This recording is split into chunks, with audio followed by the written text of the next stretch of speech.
Hello, my name is Sebastian Gendry. I am the founder and chief executive officer of the American School of Laughter Yoga, as well as the Laughter Online University.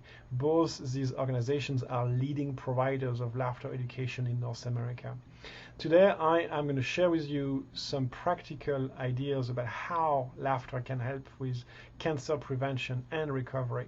Ideas that you will be able to put into practice right away because they are simple, just not necessarily easy. The first point I'd like to make is that the discussion is around how laughter can help, not if or why. We have known for decades now that laughter is a powerful form of both preventive and therapeutic medicine, complementary medicine. This is not an opinion anymore. Hasn't been for a long time, it's a fact. The challenge, of course, is that there is no clearly identified protocol that people can follow to heal themselves with laughter. I have been involved full-time with teaching laughter for the past 8 years, have traveled over 500,000 kilometers doing so in Europe, East and West, Americas, North and South, and the Pacific region.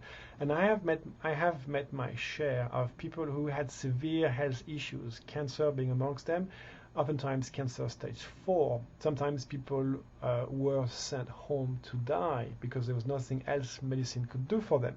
And those people didn't die. And all claim that laughter played a major role in their recovery. It's one thing to read about those kind of stories, and it's a very different one to actually meet those people.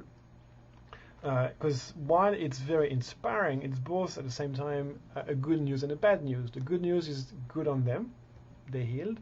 The bad news is on a bigger level, they all remain samples of one because when you dig a little bit, none of them followed the exact same protocol. So what are the challenges of healing with laughter therapy? The first one is that it's a very different ball game. This one cuts close. It's active, not passive. It's not something you take and that is done unto you.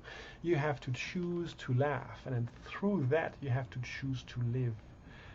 The way you've heard oftentimes that the way you move defines the way you feel. Well, when you take your body through the motions of joy, the physiology of empowerment and joy, you create the chemistry that comes with it, and the chemistry has a direct impact on your thoughts. So you cannot both think or feel depressed and suicidal and at the same time feel physically very, very good. It's just not even negotiable. The second challenge is that it's not about the laughter. It gets even more complicated. It's not just about choosing to laugh or laughing. It's about what you put behind the laughter. You can be filled with hatred, resentment, anger, and laugh, as well as feel of joy. Joy and contempt both lead to laughter. We can all run putting 50 kilograms behind us, but why should we do that? So the importance is to learn to laugh with, not at. Laughing at is about controlling, pushing away. This is not part of me. I choose to or not do, engage or not. Versus laughing with, which involves the whole of you. Laughing with is about pulling towards you and embracing. This is not about being naive or ignoring the challenges we face in life. You will only go as far with your laughter as you are willing to embrace your tears and sadness, for the very simple reason that both tears and laughter rely on the exact same muscles of the respiratory system. And you can't both repress one and try to boost the other. It doesn't work that way. The other thing that's important to understand is that one of the biggest illusions in this world is the idea of separation. That's the laughing at. That what happens to you doesn't matter for me. This couldn't be any further apart from the truth. Because if I cared about you and everybody else in the world, and even if I just start with my immediate environment, that would completely shift and change the way my experience of the world I'm in.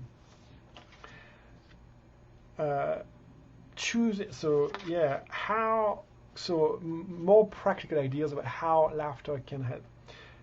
So we've seen that you have to choose to laugh, So you have to commit. You can commit yourself to laughing on a daily basis. The scientific prescription says that you need to laugh 3 times a week for at least 20 minutes in one chunk, and that's not very easy in a world of humor, even though humor is very powerful. It's much easier in a world of dynamic, simulated laughter exercises such as laughter yoga or laughter wellness. So commit to a schedule.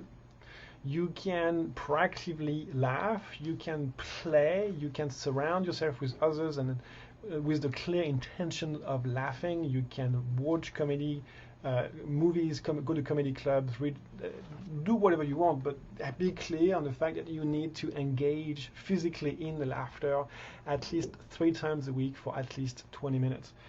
And then the other one, of course, is to live your life fully laughing with, not at. Be clear on what this is about. Laughter is a means to an end. It's not the end. It is about learning to live fully in present moment awareness with a childlike positive attitude, with a smile. What can I, me, do, not try, do with the whole of me now, not tomorrow, right now, with a positive attitude, even if the best I can do is exhale and smile, because this is about the exhalation, letting go, trusting that when you let go of what you have of most precious, your breath, you won't die. The next breath will come, that the universe symbolically does care and will bend backwards to help and support you. But what do you want? What do you really, really want? Most people don't want what they say they want because there is no action. And so therefore, what they really, really want is the wanting, which is nothing. Get your priorities right. In a bigger context, because laughter healing comes into a bigger context. You can't isolate one hand. You've got the whole body. It's just one whole thing. Mind, body, body, mind. It's the same thing. The first most important thing to do is achieve peace of mind. Say thank you, apologize, find ways to come to peace with the people in your life. I will get back to that shortly. The second one is oxygen. Breathe, exercise, that's the laughter bit partly. Move, do something, move your body. The third one is hydration. And it's not just water, it's also food for your soul. Feed your soul, your body with water every day, and then your soul with positive thoughts. Read positive books, things that empower you on a daily basis. And the fourth one is lifestyle, food and everything else. If I go back to the first point of peace of mind, it subdivides into 4 main categories. The first one is you need to have some kind of a belief system, so that when the going gets rough, you will know that you are not alone. Whether it's God, nature, something that is bigger than you. The second one is you need to have the appropriate amount of intimacy. It's not about sex necessarily. It's about being able to share everything about yourself with at least one person. Fully love and feel fully loved without judgment. The third one is the need to have a social support network, knowing deep down that you are part of a group somewhere. And the fourth one is laughter and play. Laughter clubs are a wonderful way to achieve most of these objectives. You will survive without each of those 4 elements, but you will never thrive without each of them. So to summarize, number 1, laughter is medicine. It's not an opinion, this is a fact. Powerful form of complementary medicine. It doesn't take away, it adds to everything else you may be doing, because even if it doesn't work, for whatever reason, it will remove the fear of death and others. And the second point is that even though there are no clearly identified scientific protocol that will work for everybody, there are powerful hints. Choose to laugh. Laugh with, not at. Live fully. Remove the narrative. The way you feel is the way you feel. It means nothing. Nerve impulses are just that. They have no meaning. What's important is the meaning you assign to what happens to you. So if you feel sad, cry. If you feel angry, express. Find ways of expressing your anger positively, constructively. Do something, and then get your priorities right. Get peace of mind. Exercise. Feed your body with water and your soul with positive thoughts, and then work on your lifestyle. I would love to expand more on the topic of laughter, actual laughter exercises. I have over 500,000, yes, that's over 500,000 exercises in my own online database, but that will be for a different talk. Thank you for listening. Bye-bye.